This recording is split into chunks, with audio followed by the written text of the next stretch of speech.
Guys എല്ലാവരും അറിഞ്ഞിട്ടുണ്ടാകും Ivan Vukomanovic നമ്മുടെ Ivan ആശാൻ ബ്ലാസ്റ്റേഴ്സുമായിട്ട് വേർപിരിയുന്നു 3 വർഷത്തെ കാലയളവിന് ശേഷം. ഇപ്പോൾ അറിയാം എല്ലാ KBFC ആരാധകനും ഇവാൻ ആശാൻ എന്ന് പറയുന്നത് എത്രത്തോളം ഒരു ഇമോഷനാണ് എന്നുള്ളത് എനിക്കറിയാം. എന്താ പറയുക, പുള്ളി എത്രത്തോളം ഫാൻസുമായിട്ട് ഇൻട്രാക്റ്റഡ് ആയിരുന്നു, അല്ലെങ്കിൽ പുള്ളി ആ ഒരു മലയാളി കൾച്ചറും ഇതുമൊക്കെ ആയിട്ടൊക്കെ വളരെ ഇഴകിച്ചേർന്നിരുന്നൊരു മനുഷ്യൻ കൂടിയാണ്, ഒരു നല്ല ഹ്യൂമൻ ബീയിങ് കൂടിയാണ്. അപ്പം അതുകൊണ്ട് കൂടിയാണ് അദ്ദേഹത്തിന് ഇത്രത്തോളം ഒരു ആരാധകർ എന്നുള്ളത് തോന്നിയിട്ടുണ്ട്. ഞാനിത് സ്ക്രിപ്റ്റഡ് ആയിട്ടൊന്നും ചെയ്യുന്ന വീഡിയോ അല്ല. ഇവാൻ ആശാൻ്റെ ഈ ഒരു വേർപിരിയൽ എന്ന് പറയുന്നൊരു വാർത്ത വന്നപ്പോൾ അത് ആ നിലയ്ക്ക് ഒക്കെ ചെയ്തതാണ്. ആക്ച്വലി ഞാൻ സർപ്രൈസിങ് ആയിരുന്നു. ഞാൻ ഒരു തരത്തിലും അറിഞ്ഞിട്ടുണ്ടായിരുന്നില്ല. ഞാൻ കഴിഞ്ഞ ദിവസമൊക്കെ ഒരു വീഡിയോ ചെയ്തപ്പോൾ ഒരു വിശകലനം എന്ന നിലയ്ക്കാണ് ആ ഒരു വീഡിയോ ചെയ്തത്. അപ്പം ഇവൻ ആശാൻ പോവുകയാണെന്നുണ്ടെങ്കിലും അത് ഓക്കെയാണ്, അതർവൈസ് അല്ലെങ്കിൽ നമുക്ക് ബെറ്റർ റിസോഴ്സസ് കൊടുക്കണമെന്നൊക്കെ പറഞ്ഞ് വീഡിയോ ചെയ്തിരുന്നു. പക്ഷേ ഇങ്ങനെ പെട്ടെന്നൊരു വാർത്ത വന്ന സമയത്ത് ആക്ച്വലി ഞാനും അല്പം എന്താ പറയുക ഒരു ഫീലിങ്സ് നെഞ്ചത്തൊരു എന്താ പറയുക ഒരു വല്ലാത്തൊരു സംഭവം ആയിപ്പോയി. കാരണം പ്രതീക്ഷിച്ചില്ലല്ലോ ഇങ്ങനെ ഒരു റൂമറുകളൊക്കെ വന്ന് ആരെങ്കിലും നമ്മൾ മനസ്സുകൊണ്ട് പ്രിപ്പയർ ചെയ്ത് ഇത് ചെയ്തേനെ. ആക്ച്വലി ഈ ഒരു ഡിസിഷനിലേക്ക് എത്തുന്നു എന്നുള്ളടത്ത് പറയുമ്പം ഇപ്പോൾ നമുക്കറിയാം, നമുക്ക് ഇവാൻ ആശാൻ എത്രത്തോളം ക്ലബിന് കോൺട്രിബ്യൂട്ട് ചെയ്തിട്ടുണ്ട് എന്നുള്ളതൊക്കെ ശരിയാണ്.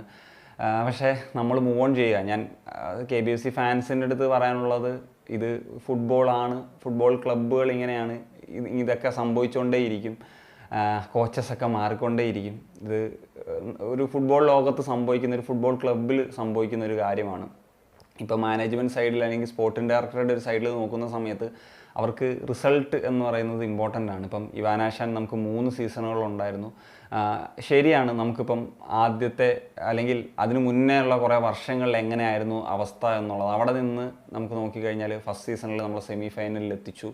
അത് കഴിഞ്ഞുള്ള 2 സീസണുകളിലും പ്ലേ ഓഫിൽ എത്തിച്ചു. 5ാം സ്ഥാനത്താണ് ലീഗിൽ ഫിനിഷ് ചെയ്തത്. സോ അങ്ങനെയൊക്കെയുള്ള കാര്യങ്ങൾ നിൽക്കുന്നു. പക്ഷേ എൻഡ് ഓഫ് ദ ഡേ നമുക്കൊരു ക്ലബിനെ സംബന്ധിച്ചിടത്തോളം ട്രോഫി എന്നുള്ളത് വളരെ ഇമ്പോർട്ടൻ്റ് ആണ്. നമുക്കറിയാം, ഇപ്പോൾ ഇന്ത്യൻ ഫുട്ബോളിൽ അല്ലെങ്കിൽ ISL കളിക്കുന്നതിൽ നോർത്ത് ഈസ്റ്റിന് നമുക്ക് മാത്രമാണ് ട്രോഫി കിട്ടേണ്ടത്. നമ്മൾ ISL മാത്രമാണ് ഇപ്പോൾ ഇവാൻ എപ്പോഴും കോൺസെൻട്രേറ്റ് ചെയ്യുന്നതായിട്ട് കണ്ടിട്ടുള്ളത്. നമുക്കിപ്പോൾ സൂപ്പർ കപ്പോ ഡുറൻ കപ്പോ പോലെയുള്ള ടൂർണമെൻറ്റ് നമുക്ക് പലപ്പോഴും ട്രോഫീസ് നേടാവുന്ന ഓപ്പർച്യൂണിറ്റീസൊക്കെ ഉണ്ടായിരുന്നു. പക്ഷേ അന്നൊക്കെ ഞാൻ പറഞ്ഞിരുന്നു, ആ ഒരു ഇൻറ്റൻറ്റ് കാര്യങ്ങൾ അതൊന്നും നമുക്ക് ടീമിൽ നിന്ന് കിട്ടിയിട്ടില്ല. സോ അതിനൊക്കെ വിമർശനങ്ങൾ കാര്യങ്ങളൊക്കെ വന്നിട്ടുണ്ട്. പക്ഷേ end of the day trophy എന്ന് പറയുന്നത് വളരെ ഇമ്പോർട്ടൻ്റ് ആയിട്ടുള്ള കാര്യമാണ്. അപ്പം അദ്ദേഹം പറഞ്ഞല്ലോ, ഇപ്പോൾ പലർക്കും വളരെ വിഷമമുണ്ട്, ഇനിയിപ്പം ഒന്നിൽ നിന്ന് തുടങ്ങണം, ഇങ്ങനെയൊക്കെയുള്ള കാര്യങ്ങളൊക്കെ പറയുന്നുണ്ട്. പക്ഷേ ശരിയാണ്, ഇപ്പോൾ ഇവാൻ ആശാൻ എന്ന് പറയുന്നത് നമുക്ക് ആ കുറേ വർഷങ്ങൾ പാസ്റ്റിൽ നമുക്കുണ്ടായിരുന്ന ദുരനുഭവത്തിൽ നിന്ന് നമ്മളെ സ്വപ്നം കാണാൻ പ്രേരിപ്പിച്ചിട്ടുള്ളൊരു പരിശീലകൻ തന്നെയാണ് ഇവാൻ ആശാൻ.